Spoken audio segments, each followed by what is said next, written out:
There's a feeling many professionals know too well. You're busy, always busy. Meetings, reviews, deadlines, yet somehow progress feels painfully slow. Not because people aren't working hard, but because effort and impact doesn't seem to match. This is an issue of productivity, and we'll talk about it today. This is another episode of MoloMolo African Tech Stories. Hi, I'm Dr. PK, and welcome to another episode of MoloMolo African Tech Stories. Really excited to have you again today. Now, let's take you into a real engineering environment for a moment. Flight control systems. In my world, we call it FCL, specifically flight control laws. Verification is the phase where we prove that the aircraft behaves safely and exactly as intended. Every requirement must be tested. Every test must pass, and every result must be documented. Because in aviation, what we think works is not good enough. We have to show it, we have to prove it. And now there's reality. For every FCR verification phase, we had hundreds of test cases, right? Sometimes thousands, across teams of maybe 5 to 8 people. Each test produced a result. Each result had a status: pass, fail, or partially pass. And every single one of those statuses had to be entered manually into an application like, for example, Excel. Row by row, file by file, engineer by engineer. It was slow, it was error prone, and quietly drained the team. But we never challenged it. Why? Because we were always under pressure, right? That's where productivity quietly dies. Not in laziness, not in incompetence, but in unchallenged effort.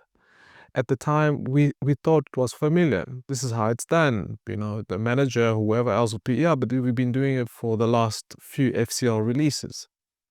We don't have the time to improve it, or we'll write a problem report or an issue to fix it later. But later never came. Studies constantly show that over 70% of employees feel overworked, yet nearly half of their time is spent on low-value or repetitive tasks. Busy, but not effective. In system thinking, there's a powerful idea called leverage points.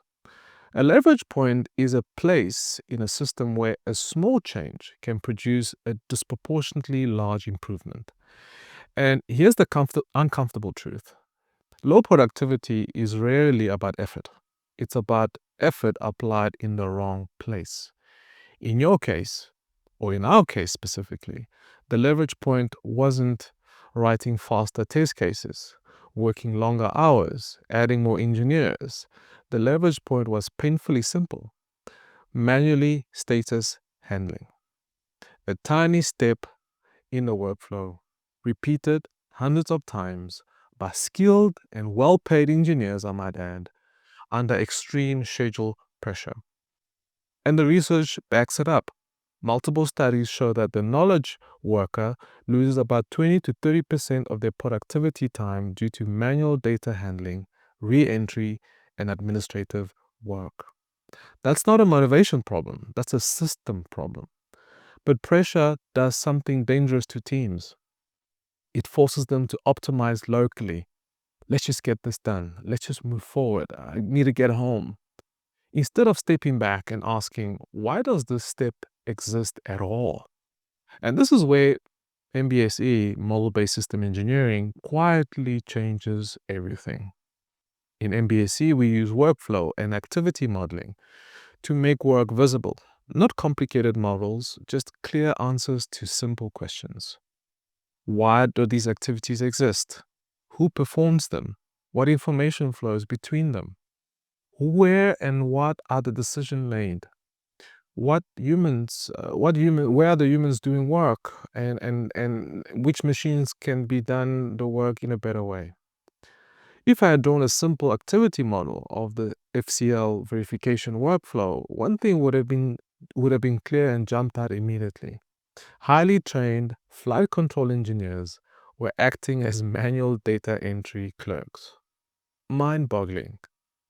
But that's not an engineering rigor, that is just a misaligned and misdesigned workflow. Without a model, however, the pain stays invisible. People just feel exhausted, behind schedule, constantly rushed. And in fact, studies show that poorly designed workflows increase error rates by up to 30%, especially when manual steps are repeated under time pressure. Every error creates more verification work, slowing the system even further. This is the productivity trap. You work harder to compensate a bad process, the process never improves, and the pressure becomes permanent. Here's the hard truth that many teams avoid. Being under pressure is not a reason to ignore leverage points. Pressure is the clearest signal that leverage points exists. That this is not just an aerospace problem, it shows up everywhere. Engineers copying data between tools, teams updating multiple trackers with the same information, experts spending hours on work that adds no real value. Globally, organizations lose billions of hours per year to exactly this kind of invisible inefficiency. Low productivity is rarely about people. It's about misplaced intelligence. Human thinking is being consumed by tasks that should not require thinking at all. So let me leave you with a very simple question today. If you mapped out your daily work as a flow diagram, what steps exist only because that's just how it's always been done? Which one small change could unlock weeks of time, clarity, or even progress? Because real productivity doesn't come from working harder. It comes from finding the one place where effort should no longer exist at all. I hope you understand that this is a productivity trap. This was another episode of MoloMolo African Tech Stories. I'm Dr. PK. Thank you so much for listening and watching this. And remember, confidence is not a feeling. Until next time, ciao.